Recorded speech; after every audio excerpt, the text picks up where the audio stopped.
Okay, so welcome to Co-op Couch podcast number 4. I'm Russ from Rec Media, and we're here with Phil, the other half of Rec Media, Hello. and John from Degenerate Gamers. Oh, Cool. So, what have we been playing, guys? I mean, we've been a couple of weeks since we last spoke. Is it still Fallout 4 and Battlefield or Battlefront, or have we actually expanded our horizons at all? Well, I've actually got back into Kerbal Space Program a little bit, just randomly. Like, I don't know what compelled me to, but I'm just sucked in again. It's brilliant.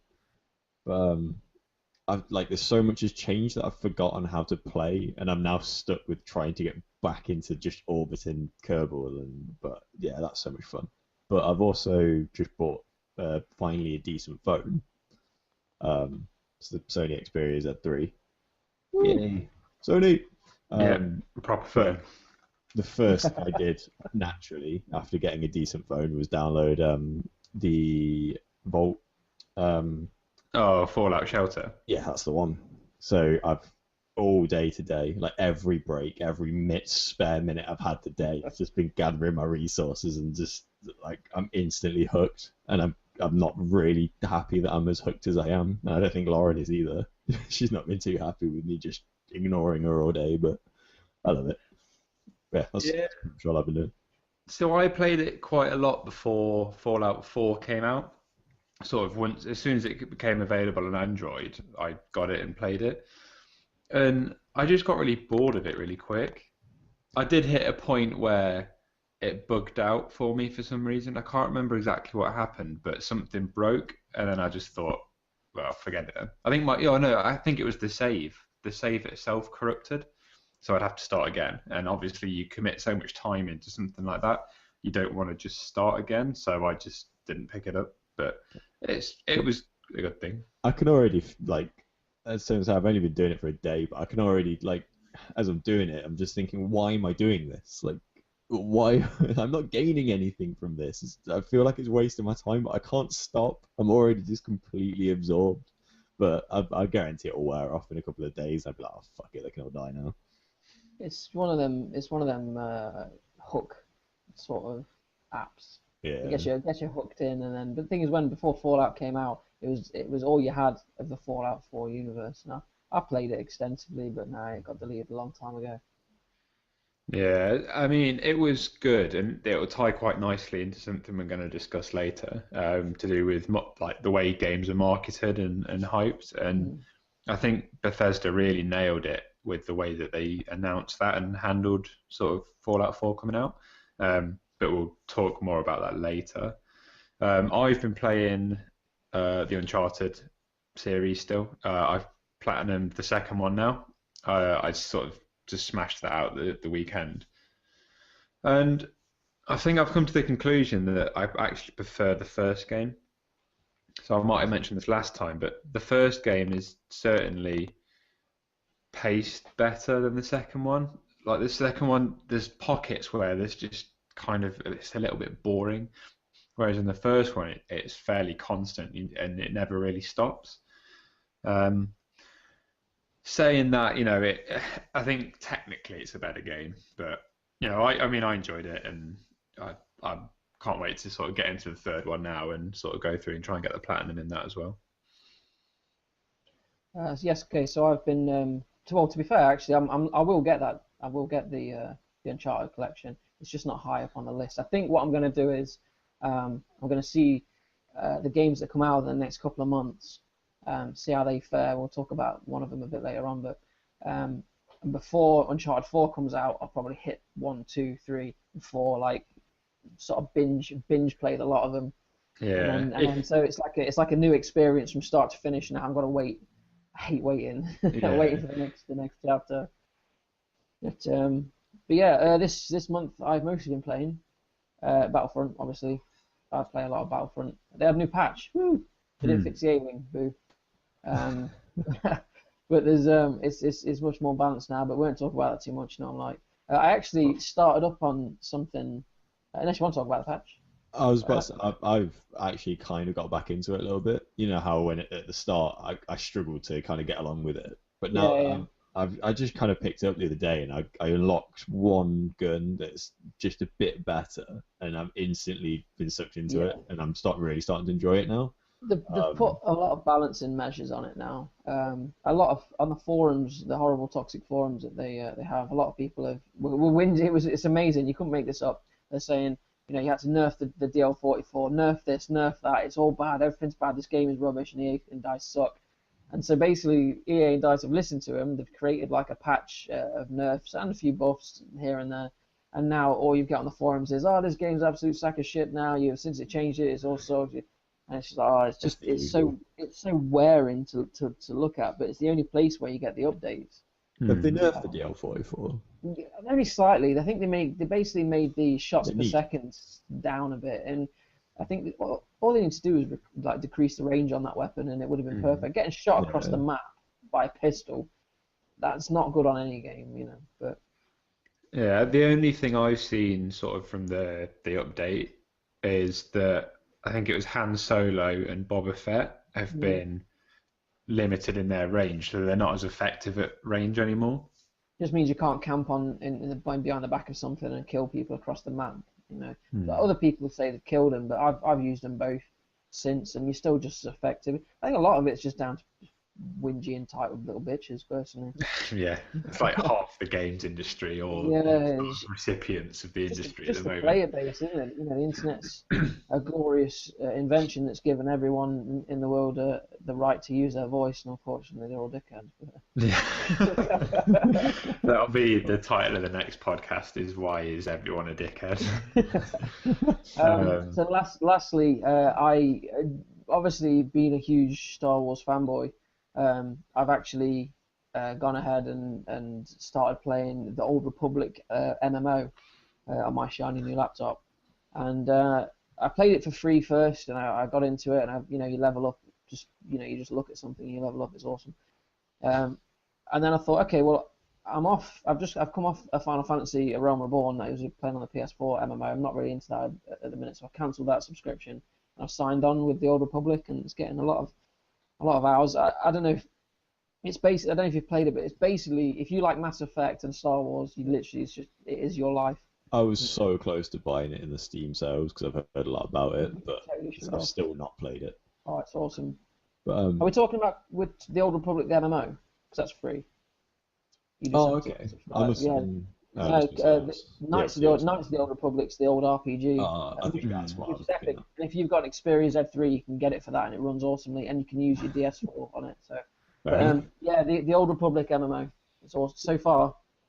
Thumbs up. Thumbs up. Yeah, definitely, it's cool. Yeah, one of the guys I lived with at uni, he played it, and when it sort of first came out, and he jumped on it, and then he just stopped going to uni because that's all he did. He was just so sucked into it. So, just before we veer away from Battlefront, I wanted to bring us back. In one of the podcasts you were on about, you would place a lot of money on the fact that the first DLC was going to be. Yeah, so wrong. How disappointed are you?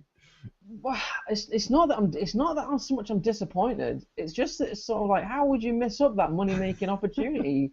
You're EA, for fuck's sake. You are literally the worst for grabbing money. I can't see how it is. I can't see how. But anyway, yeah, I totally, I take it back. I totally stand corrected. I think you were right in saying that is probably the best thing they could have done. But on the plus side, the third DLC, I don't know if you've seen. Death Star. Yeah, they're doing it. So. Yeah, but better not fuck it up. They probably will. The thing is, it's probably can't even fly down the trench. It would just be next to the Death Star. You know what I mean? Exactly. It would just be like, you just see it. In fact, you wouldn't even see it. It would just be like a little indentation on the horizon. Yeah. Fucking don't wind me up. I reckon what they'll do is it'll be like, I know you can't really fight on the surface of the Death Star. It'll have to be like an all vehicle thing, wouldn't it? Why can't you go? Why can't you go like ship to? Fuck. Do you know what? Let's just not. Let's just not. I could just do this forever. Anyway, right. I'm done. I'm done with Battlefront. Talking about Battlefront for this episode. Cool. Yeah. So, sort of bringing it back round. Then we've mentioned earlier about sort of Fallout's marketing campaign.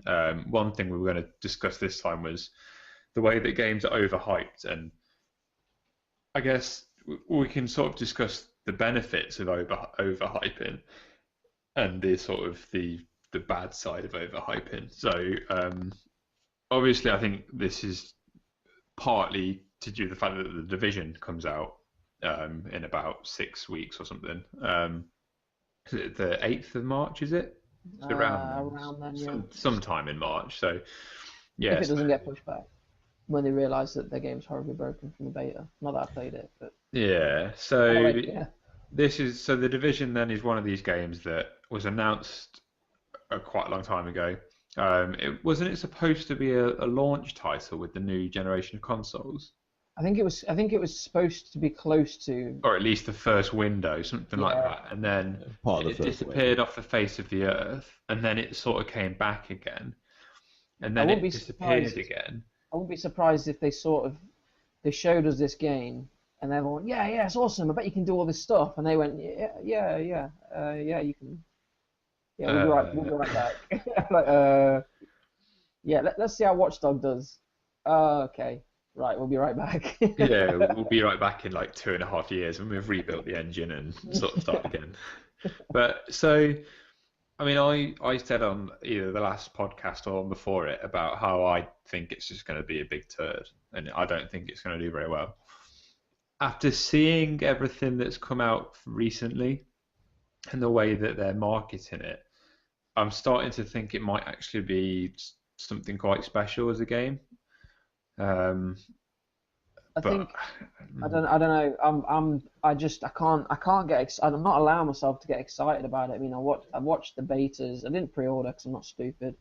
But I watched the betas, video streams and things on YouTube, and I really want to be excited about it because it looks exactly what we've been looking for a long time, like a multiplayer co-op game with depth and different, But if it turns out, like I think Watch Dogs, I'll refer back to that left a big scar on what people expect, especially from Ubisoft.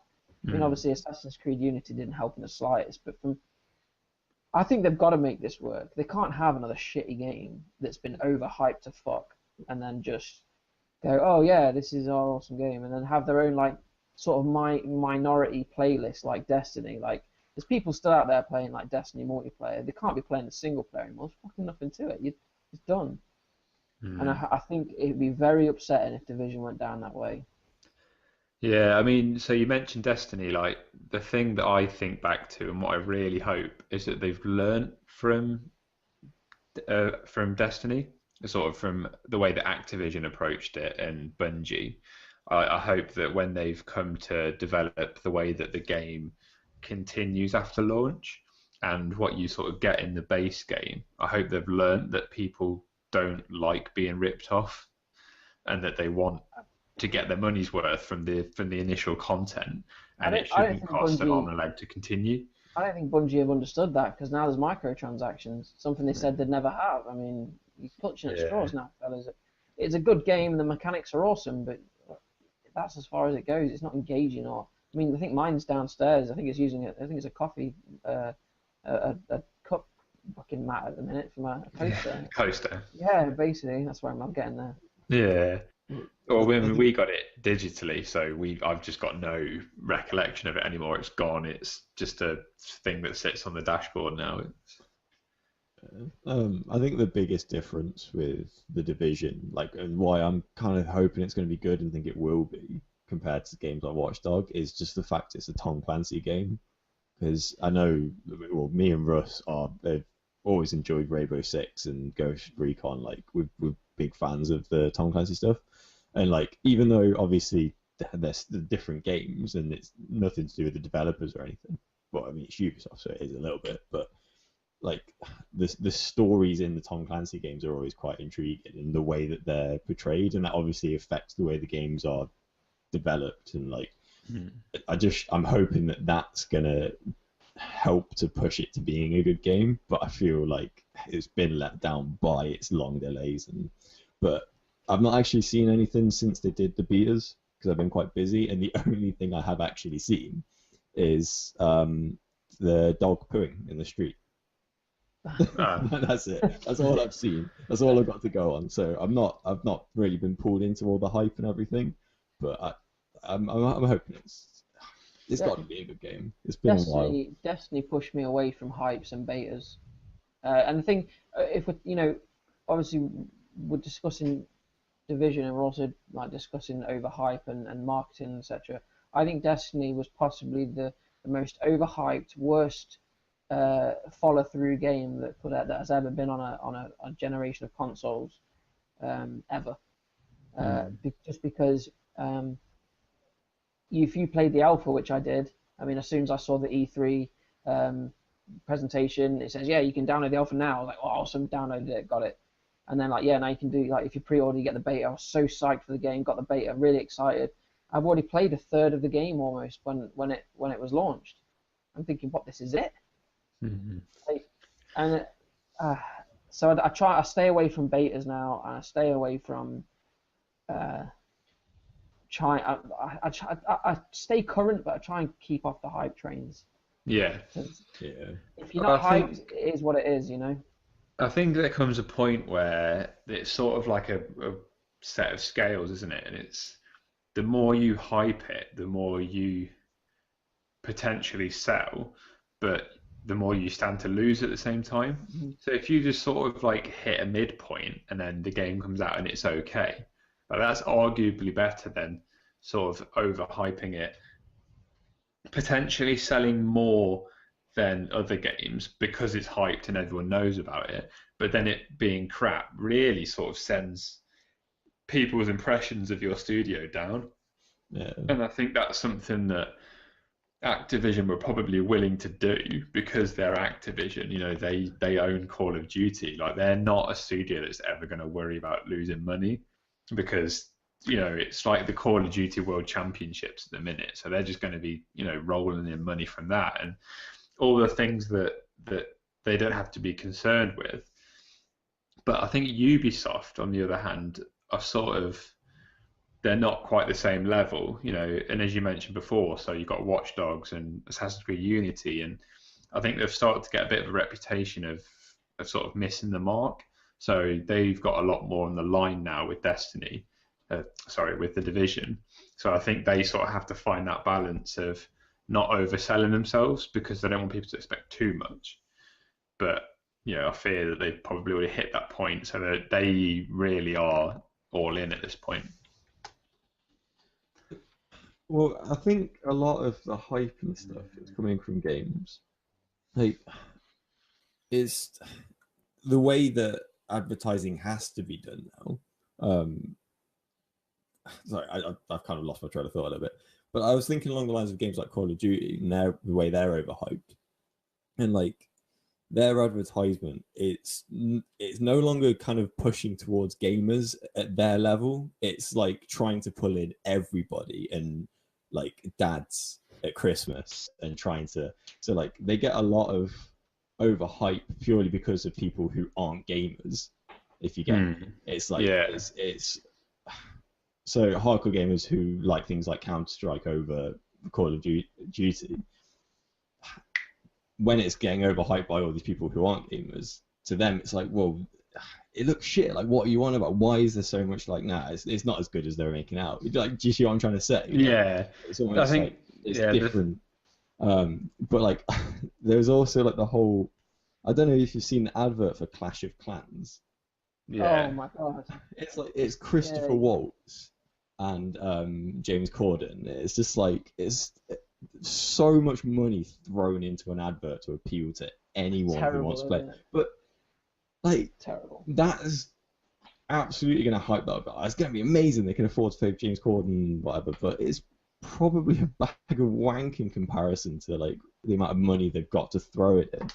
Yeah. I don't really know what the point is I'm trying to make. I'm just kind of ranting, but that appeals more to like the sort of like retarded microtransaction crew, doesn't it? I mean, that's all that game is. It's literally, But I feel like there's definitely a link between the amount of, I guess I'm kind of mixing up hype and just kind of general like throwing money into like shoving it in your face in advertising.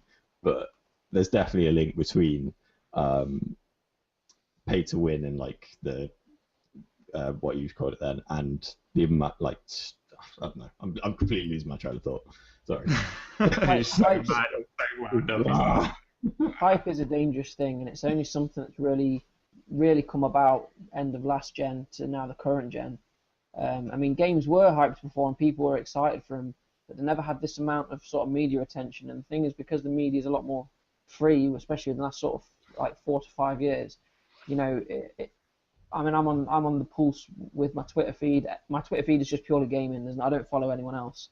So, but if you see everything, every shred, every scrap of news, every you know, IGN, GameSpot, they're all just kicking out content all the time, and it's hard not to fall into that trap of getting hyped about something. But I was hyped about Destiny, I was disappointed. I was hyped about Watch Dogs, I was disappointed. I was hyped about Battlefront. I wasn't too disappointed because I'm just a huge Star Wars fan, but I can see why other people were. In relation to the hype, you were still disappointed, right? Well, like I said, I can bitch and whine about Battlefront all I want, but I think the only downside with Battlefront is that they called it Battlefront. I think if they called it something else, then they wouldn't have had this reaction. Should have just called it Star Wars Battlefield. Or Star Wars Trilogy Wars or something. I don't know. You say that, Russ, but I feel like, as I've said before, it's not even close to a Battlefield game. It's almost like, for me, it was disappointing because it wasn't close enough to either. Yeah. It just kind of. If you call it Battlefront, it's guilty by association to all the other games. If those games are better, it may not be graphically, but if they have better playability and your game doesn't, you're already on a loser, and that is what's happened. I think they probably would have learned from this one, and I think Battlefront 2 going forward, the new or whatever the next one's going to be, will probably be more of what people have been whinging about. But the hype doesn't outweigh the content, and if you can't see past that, then you're just destined to be disappointed. So, I mean, we've spoke a lot about sort of negative hype. What about sort of good hype and when things, not necessarily when they pull it off, but when things are done properly? So one example I can think is Fallout 4. Yeah, that's For the first thing me, I was going to go to. that was sort of such a perfect way of releasing that, because they didn't tease people along for, well, they did, but people teased themselves, if you get me. Because I think people knew there was going to be a Fallout 4 because it made sense. You know, we'd gone through Skyrim, and even though it wasn't Bethesda, it was obviously ZeniMax, but there was the Elder Scrolls Online, and there was no need for anything else Elder Scrolls related. No. And because of the success of Fallout 3 and the sort of instant cult classic that was, I think people were obviously crying out for Fallout 4. So for them to not tease people along made sense, you know, and I think they did a really good job of keeping everything under wraps. And it's almost like all the stars aligned, because they came to their first ever E3 and basically like headlined the show. They were like, you know, they were out first, and they were just sort of, they owned it, you know. And if they'd been going to E3 every year, it wouldn't have been as special. But because it's almost like they'd planned to never go to E3 until this moment, they turned up at E3 and just absolutely blew everyone away with sort of the base building and the crafting and just everything that they'd sort of added to the game that no one had any idea was happening. And then going back to Fallout Shelter that we said earlier, they said, oh yeah, and then we had this iOS game that we were building and we were messing around with it. And then we've got to this point and we've built a game and we've called it Fallout Shelter, and it's available right now. And it was like just this whole new game that no one even particularly knew about. Like, I guess people could have guessed because they had a bit of trouble with copyright with someone else who built a game called Shelter or something. But it basically, you know, to most people that slipped under the radar, and everyone was all excited about this Fallout 4, and then they said, oh, here's a game we built that you can have right now, and Fallout 4 is going to be out in 4 months' time. Yeah, and it was like, here's the time, here's the date, here's something to keep you feeding along. Stay on the. Yeah. It's like the whole less is more. Thing. And do you know what? you say Fallout 4 are also The Witcher 3, Hmm. exactly the same. And then when it came, it delivered. You know, Yeah. they didn't have a what did the guy call it on that E3 stage? A shitty little gimmick or something. I think he called it Yeah. Fallout Shelter. It was like, well, we've got our own shitty little gimmick here. They didn't obviously. Witcher didn't have that, but they weren't necessarily transparent. They were just careful with what Yeah. they. I mean, Destiny is the ultimate bad hype. So, you know, like when they were saying to you, you're going to get these craft, you're going to get these spaceships, and they're going to take you across the solar system. You can do this, and people thought, fucking awesome. It's going to be, what can you do in these spaceships? Can you go inside them? Can you modify them? Can you do... And they sort like Destiny like gave you this piece, like this chunk of information, and then they just left it because Yeah. I think then they realised that no, this thing was just a fucking loading screen. Yeah. That's all it is. You know, and there's much bigger sort of podcasters and games community content makers like a certain Angry Man that we know who, well, his Angry review is so truthful, and it is all about hype versus follow through. Here's all the hype. There's no follow through, and if you followed the game's creation like I did, you could see that the studio was probably getting a little bit nervous because they started saying like, yeah, the game's awesome, but hey, look at the multiplayer. Yeah. It's like no, like what's going on in the game? It's like yeah, look at the multiplayer. And there's a game I played called Ride. It was it's a motorcycle game by a company by the name of Milestone. They pretty much have the monopoly on all motorcycle games, and it's a sad affair because they're shit. But they brought out this game Ride and had all the latest bikes. That you could, they do all the MotoGP series and etc. if you're into that sort of thing. But they bought out, they said, right, this game Ride's coming, and there's going to be all these like real world bikes. We've gone to all these different manufacturers, got the stuff. Everyone's like, yeah, awesome. And then they were like, people were saying like, so do we get to run the Isle of Man TT? There's no Isle of Man TT track on any game ever, like in the last sort of 10 years. Can we do it? And they're like, well, we wouldn't like to say at the minute. And everyone's like, oh my god, getting hyped, Isle of Man, we could do Isle of Man, that's awesome. And then they were like, yeah, look at this North Wales track that we've created. And then sort of everyone's just like, oh, you're just doing the same thing. I don't know. So, I mean, going back then, sort of saying that like good hype then, it's smoke and mirrors is bad hype. Yes. Yes. Completely, and it's only ever going to go one way in my opinion.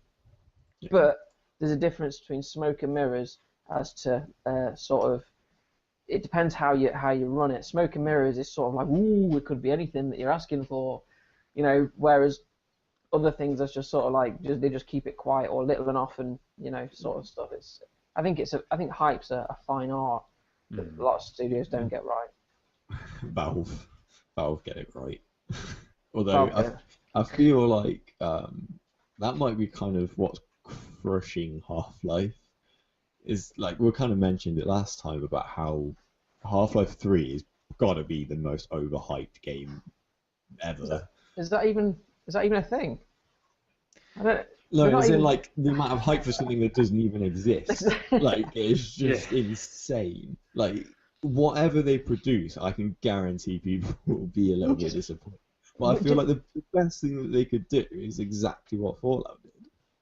Like as Russ was saying, that's got to be the best tactic. Imagine if Valve were like, yeah, it's out in 2 months. People would lose their shit. Can you imagine it on E3? Stage goes black, completely black, and then just like the triangle comes up, however you and you can just imagine everyone in that room will just literally just cream in their pants. And just be like, no, I tell you what would be best, right? So set the scene. E3 starts and it all goes dark. Okay, lights come up.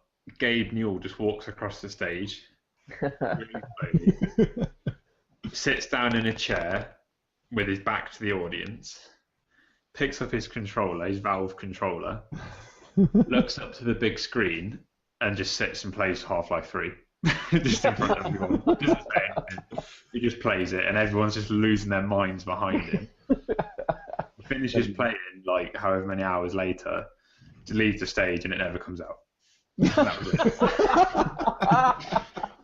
it. That would be like he might as well just throwing walk money out. at people. Yeah, just start setting fire to like millions of pounds. Even better, he just walks out on the stage. The spotlight gets him, and he just goes and then walks away. Yeah. Have some free trading cards. Yeah.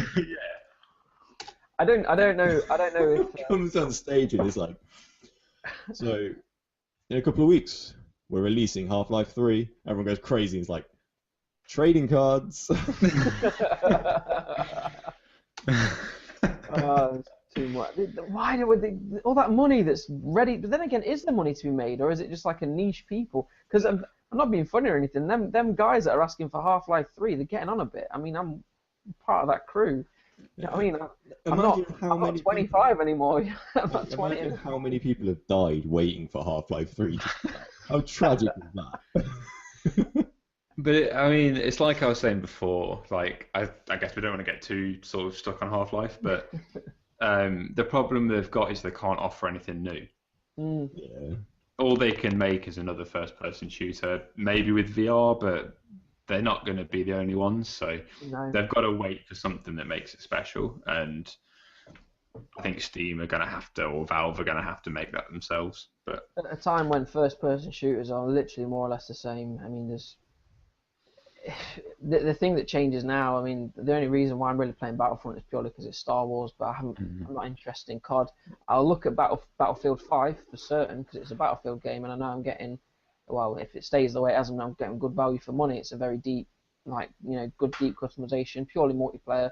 Hopefully there'll be a good campaign with it as well. But when you're buying it, you're safe because it's just gonna follow the same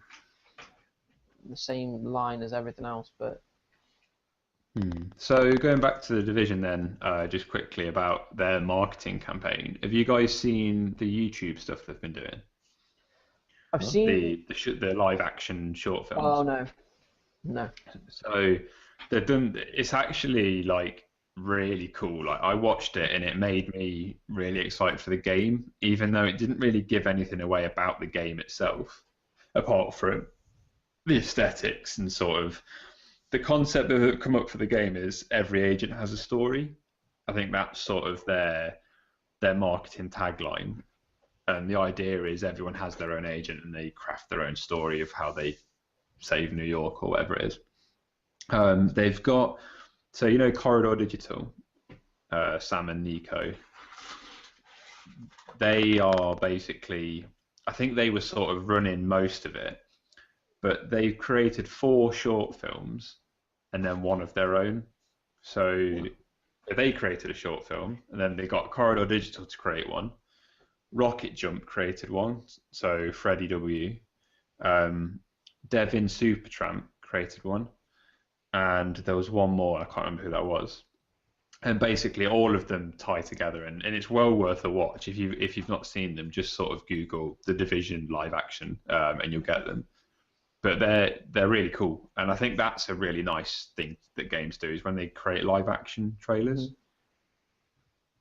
Yeah, I'd agree with that. I think it gives I think a lot of games have, and Shadow of Mordor did. That was awesome. Yeah, that was Sam and Nico. That as was well, Corridor Digital. Yeah. There we are. Then you see, I think the Destiny ones are okay. I don't know. You've got to the be. Online ones were cool. I remember those. Were really cool. Yeah. They were really good. I think with it adds the anchor coming down, and it was just like so epic. Oversold it, I think, because it wasn't quite as cool as the live action thing made. No. But I don't know. Playing it, there was still something about like every time you heard it open, it's like to the anchor. But it was But I think the best marketing campaign, without a shadow of a doubt, was Dead Space 2. Yeah, that was really funny. With your mum hates Dead Space advert. Yeah. I don't know if you've ever seen it, John. No, I haven't. Do you know what? It's brilliant. It's literally just they make like people's mums play Dead Space, and then just film it and then make an advert out of it, and it's literally just these women going, "Oh my god, what is this?" Like, no, my son's never playing this. Yeah. It's like the tagline is like Dead Space 2. Your mum will hate this. Basically, like that was it. That was the campaign. I keep sucking off Battlefront, but I really like their live action stuff. Like when people were just putting up their hoods and then like just dropping down, and then the one where the X-wing turned out outside that guy's office. Outside the office, yeah. Yeah, and like this was before the game was like released, and obviously before we understood it was not like that at all. But it was it wasn't as immersive as what they're making out. But yeah, I think what they're doing is now the cross sort of media almost. Yeah, the big things now is especially in America, halftime shows, sort of Super Bowl halftime. Like that's when things are like you'll get like the first time like a live action thing's shown, because you've got everyone in the crowd and you're going to hit that demographic on a wide scale, and it just seems like a massive thing. You couldn't just stick a game advert in there like a normal sort of game advert. It has to be something that people are going to sit there and go eating the popcorn, going, "Oh, that looks awesome! It's great." And it doesn't really rub off that much in the UK, I don't think. But it's, I think over in the US, it's just like everything else in the US. It's just like extreme and big, massive scale. We'll just fucking throw loads of money at it, and we'll just fuck it. Clash of Clans. Yeah, like that. Yeah. I have to watch I've got a Cineworld card. I go to the cinema a lot, and I have to watch that shitty advert every time I go to the cinema. That's so infuriating. Fucking. I'm not even going to go into it. I could start. It's so degrading to Christopher Waltz. It's not. He's there, like, probably thinking it's the easiest, like, gig ever, and he's just getting paid for it. He's just like, I couldn't give it. I'm just going to make some money and go home and not care. Corbyn's there, just like the fat Englishman. Yeah.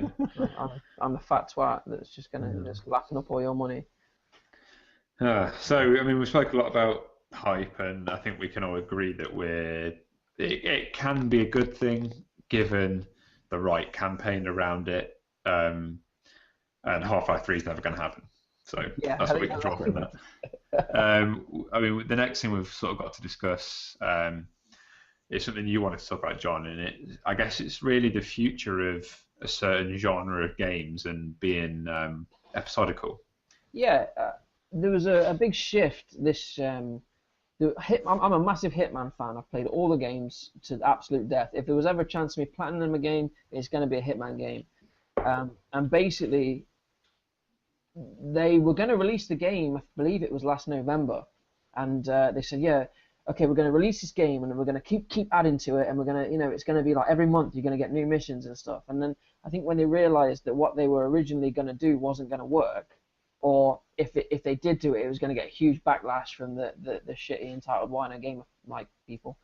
They kind of turned around and said, okay, we've changed it now. It's going to be episodic, and that's the first AAA game that's ever been has never ever been announced as an episodic game, because I think it's just easier for them. Whereas you start here, you get this certain set of missions. Next month or the month after, you get a certain set of missions, and I think they've made a really good call on that. But it's the first AAA. Now, I've played a lot of the Telltale games, from Game of Thrones to Wolf Among Us, and obviously the Walking Dead 1 and 2. And I think they're awesome. I always buy the season pass as well because I know I'm going to play them all. And I think it's great how they fill a massive gap, especially when there's not much going on in gaming. You can just nail it. Like every month you go, oh, there's a new one out, sweet, I'll download it. And if there's ever a game I really recommend you to get, especially in the episodic world, I imagine, well, in fact, no, I definitely know, get Life is Strange. It is an amazing game. I played the first episode. What did you think? And I was really intrigued, but part of me felt like it wasn't quite as good as the Telltale's one. It was almost like they were trying to be Telltale, but the extra mechanics and stuff they had in it, like the whole time travel, like I definitely want to play it. And there's a guy I work with who's like we had it as a screensaver, and I was like, "Oh, isn't that a game?" He's like, "Oh my god, yeah, you gotta play it, you gotta play it." Like, Well, I definitely, Overhyping agree. yeah. But so yeah, the conversation piece that I was bringing towards you is what do you think about what do you guys think about AAA episodic games? Could you imagine I think buying a game or buying how much are they going to charge for this? Are they going to yeah. charge a full price? Are you going to pay 45 quid for a game you're going to get completed in 6 months? It sounds like a bit of a risk for the publishers because, like, if you kind of think about TV shows and things, unless it's a case of you buy the whole package and then they release episode after episode. But like in TV shows and stuff, like millions of people will watch the premiere and then they'll drop so many views in the next episode, and then they'll drop more and more and more. So it's like I kind of feel like they'll release the first thing, loads of people will play it and be like, "Meh," and then not bother with the next, and then like it would drop more and more people. So like I kind of feel they'll probably be better for the publisher to just stick to here's everything, waste all your money on it, and then realize it's shit, and then it's too late. Because you can't I think for the back out gamer now, it's probably better this way, like because I can imagine it's quite frustrating if you do get something and then I think the biggest thing will be as long as they're consistent with the releases, because that'll be the first problem with AAA games doing this, is they'll have episode 1 and it's like, right, cool, episode 2 is coming, and then they'll delay it, and they'll delay it a bit longer, and then they'll release it, and then like the next one it will happen again, and that would be such an uproar. all this time as well, new games are coming out. I mean, like Hitman's coming out in March, I believe, if it's still up to date. Obviously, we've got big releases in March. How can you keep up with that if your game's not pumping out the same sort of interest that you're getting? Yeah, if it is coming out in March, that's got Uncharted 4 and The Division to contend with. It's for episode 1 of Hitman. It's just not quite got the same punch. Well, they say they before it was sort of announced that it was episodic, they said they're trying something completely new. It's going to be something that's going to be completely off. It's never been done before. That it's a game that's constantly evolving. They're saying, and they're going to make sure it's constantly evolving. There's all going to be new content all the time, just rolling through, whether that be new hits or new. I think if it's as deep as what they're saying, even if it is episodic, even if it's just like the main chunks of the game are episodic, but they're still plowing content into it between the major updates. Possibly it can work. I will have a look because I'm a massive Hitman fan, but I don't think that episodic games is ready to hit the AAA sort of market. There's Sniper Elite Nazi Zombie Army. They kind of did it. That was just like the 3 episodes, wasn't it? Which I think they managed to do it quite well, and you can kind of tell when you play it. Like there's the first one, and then like that's just standard. It's quite good. It's fun, and then the second one you can see that they've improved it and they've changed some things. And then when you get to the third one, they've made so many changes that I can remember when me and Russ got to the third one, we were a bit like, well, what's going on here? Like this is new. Like it was like a whole new game mechanic added into it, and it did definitely improve. But there's also Half-Life, obviously tried, and that absolutely fell through. But that was a while ago, so obviously everything's changed. And we've got different now. Yeah, I think going back to your sort of original question about like, is it ready or will it work? I think it will work, and certain games have proved that there's a market for it. So obviously Telltale has sort of owned that part of the market now, but I think as long as if the game already exists, so for example Hitman, as long as the formula of the game suits episodical release, I don't see why not. So Hitman is this is one level, this is the next level, this is the next level. I think that suits it, and you can sort of treat each hit, especially going back to the older ones like Hitman 2 and Blood Money and that sort of thing. You can treat each level as its own episode anyway, to some degree, because there's like 10 different ways to kill the Don at the villa, and you can get sort of 10 playthroughs out of that one episode, for example. So I think the way that Hitman works suits it. If something like Call of Duty tried to do it, that they'd have to change their formula so much. £40 an You'd episode. just be waiting for the next level, wouldn't you? You couldn't. There'd be no replayability. Yeah. Exactly. Like once you've done that story, you sort of okay. Well, I can do that differently now. It's like I guess Hitman has that as well. I mean, back when there was no new Hitman games on the horizon, I just used to play Hitman and just pick a mission and just Yeah. do it. I mean, it was a huge sandbox. Apart from Hitman Absolution, which had a few sandbox levels in it, I think they were sort of maybe pushing towards a different style of gameplay, and they realised it hasn't worked with Absolution. But they told a good story.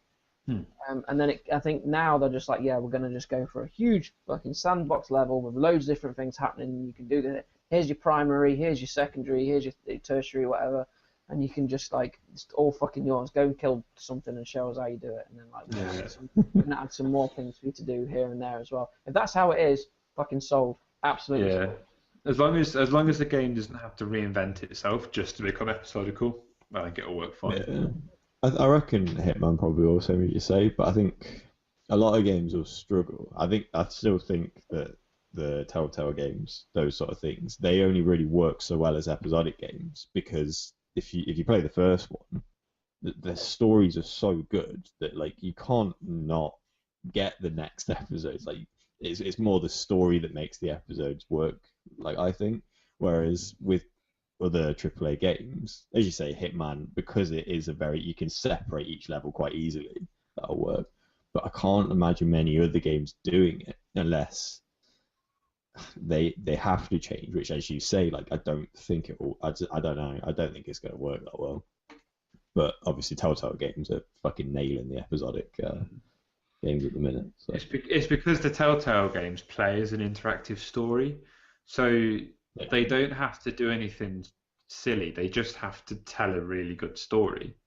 Whereas, you look at other games as, again, Call of Duty is an example, doesn't tell a particularly good story, but they have to sell their game based on like, oh, you can run and jump off walls now, and you can, in zombies you can turn into a weird monster thing, and they have to sell their games on new mechanics, whereas Telltale games can repeat the same formula over and over and over and over again. They just have to put a different story to it. Yeah, and it's not like the technology has to advance in between each episode to keep interest. Exactly. But like that's kind of what I was trying to say is more that like the Telltale games, they're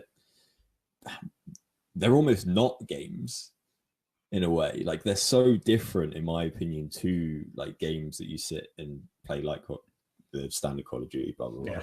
Like that they can work episodic.